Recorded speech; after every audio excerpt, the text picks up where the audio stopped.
म बनिता लाल हजुरहरूलाई नमस्ते गर्दैछु। म हजुरहरूको समक्ष आज उपस्थित भएकी छु।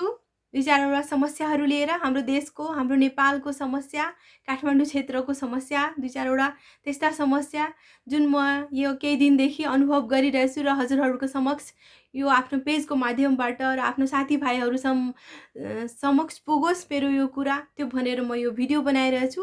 प्राय मेरो भिडियो बनाइरहन्छु म फरक फरक विषयहरूमा कुरा गरिरहन्छु म। तर योभन्दा पहिले म नेपालीमा भिडियो बनाएको छुइनँ। म प्राय मैथिलीमा भिडियो बनाउँछु। मेरो मातृभाषा मैथिली हो।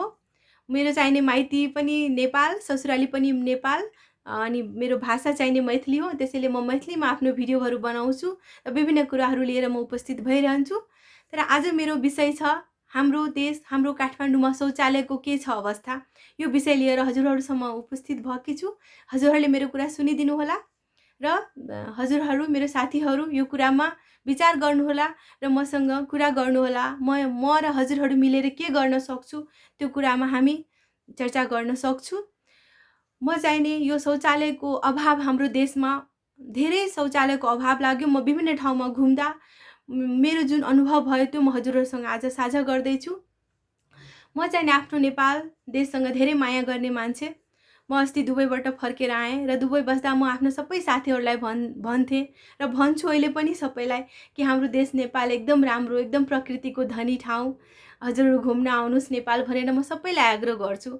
म आफ्नो देशलाई स्विजरल्यान्ड, पेरिससँग कम्पेयर गर्छु कि हाम्रो देशमा नेचुरल यस्तो राम्रो, चारैतिर पहाड, हरियाली, डाँडा काँडा एकदम राम्रो। म गीत पनि प्राय गाइरहन्छु। त्यो गीत छ नि एउटा बसन्त नै बस्न खोज्छ यहाँ, यो हो मेरो प्राणभन्दा प्यारो माइती घर। माइती घर भन्ने गीत पनि बिर्सिसकेँ सरी बिचमा। यो गीत पनि म गाइरहन्छु, मलाई एकदम मनपर्छ।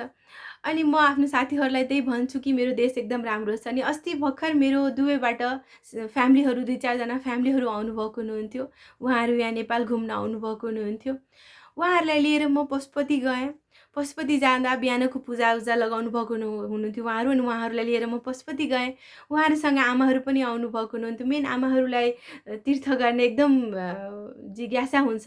काठमाडौँमा फेरि पशुपति भन्ने बित्तिकै इन्डिया र बाहिरको मान्छेहरू पनि एकदम एट्र्याक्टिभ हुन्छ कि के छ त्यहाँ नेपालमा जाउँ भनेर। अनि मेरो त्यो आमाहरू पनि आउनुभएको हुनुहुन्थ्यो। उहाँहरूलाई लिएर म पशुपति गएँ। पशुपति जाँदा आमाले भन्नुभयो मलाई के भन्छ वासरुम जानु छ भनेर। अनि म वासरुम फेरि मलाई पनि वासरुम थाहा छैन कहाँ छ, किनभने म प्राय बाहिरको वासरुम युज गर्दिनँ, प्राय प्रयोग गर्दिनँ।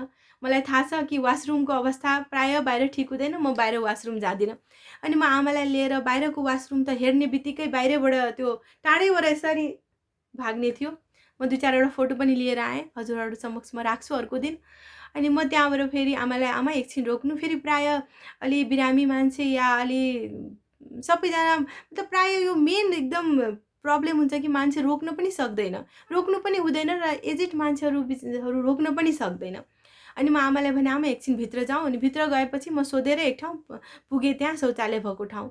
त्यहाँ पुग्दा पनि शौचालयको त्यही अवस्था, यताको जेन्ट्सको यताको लेडिजको थियो। सिट उठाएर बाहिर फालेछ, एउटा सिट थियो। बल्ल बल्ल एकदम बास्ना बाहिरबाट आइरहेको थियो, गन्ध आइरहेको थियो। आमालाई म भित्र लगेर पसाएँ। अनि म चाहिँ बाहिर एकछिन उभिएँ, आमा आउनुभयो। मलाई चित्त भित्रैबाट एकदम चित्त दुख्यो। मलाई यो कुरा हेरेर एकदम दुःख लाग्यो कि मेरो नेपालको यो अवस्था म के गर्न सक्छु। मेरो नेपालमा यो पशुपति क्षेत्र जहाँ दिनहौँ लाखौँ, हजारौँ, सयौँ टुरिस्टहरू बाहिरबाट घुम्न आउनुहुन्छ, उहाँलाई हामीले यस्तो सुविधा दिन्छौँ। अनि के गर्न आउनुहुन्छ हाम्रो टुरिस्टहरू? प्रकृति हेर्ने, फेरि बाहिर रेस्टुरेन्टहरूमा सुविधा छ, त्यसमा केही त्यो प्रब्लम छैन। तर पशुपति क्षेत्रमा सफिसियन्ट टोयलेट हुनुपर्छ, सफिसियन्ट ठाउँमा टोयलेटको व्यवस्था हुनुपर्छ। र व्यवस्था मात्रै गरेर पनि पुग्दैन, बीचमा समयमा चेक पनि गर्नुपर्छ कि त्यो सफा भइरहेछ कि छैन, त्यहाँ पानीको सुविधा छ कि छैन। पानीको सुविधा सफिसियन्ट हुनु पर्यो कि मान्छेलाई पानी भयो भने हामीले आफै पनि बगाएर सफा गरेर जान सक्छौँ, त्यति सुविधा हुनु पर्यो हाम्रो मेन पशुपति क्षेत्रमा। स्थानीय सरकारसम्म हाम्रो यो कुरा जानु पर्यो। हामी सबै दिदी बहिनी भाइ दाजुहरूले यो विषयमा चर्चा गर्नु पर्यो र जानु पर्यो। यो कुरा जानु पर्यो र पशुपति क्षेत्रमा सफिसियन्ट टोयलेटको व्यवस्था हुनु पर्यो। यो मेरो रिक्वेस्ट छ हजुरहरूसँग। र हामी जनताले पनि के गर्नुपर्छ त्यो विषयमा हामीले पनि चर्चा गर्नु पर्यो र हामीले के गर्नुपर्छ त्यो म पनि गर्न तयार छु। तर मलाई लाग्छ सफिसियन्ट टोयलेट हुनु पर्यो र पानीको व्यवस्था हुनु पर्यो। मेरो छोरा पनि हामी दुवै बसेर आउँदा मेरो छोरा पनि भन्छ मम्मी नेपाल फोहोर छ भनेर कुरा गर्दा म उसलाई जहिले पनि सम्झाउँछु, बाबु नेपाल फोहोर छ भन्नु हुँदैन। एकदम मलाई मेरो देश माया लाग्छ। मलाई कसैले त्यस्तो भयो भने मलाई रिस पनि उठ्छ। तर फोहोर पनि तैँले कहिलेदेखि फोहोर पनि उठ्ने एउटा फोहोरको समस्या समाधान भइरहेको छैन। फोहोर पनि ठिकै छ, त्यो विषयमा अर्कोचोटि कुरा गरौँला। अनि म छोरालाई पनि भन्छु, बाबु के भन्छ आफ्नो कोठा फोहोर भयो भने तिमी अरूको कोठामा त बस्न जाँदैनौ, छिमेकीको घरमा बस्न त जाँदैनौ। आफ्नो कोठा सफा गर्छौ अनि बस्छौ नि।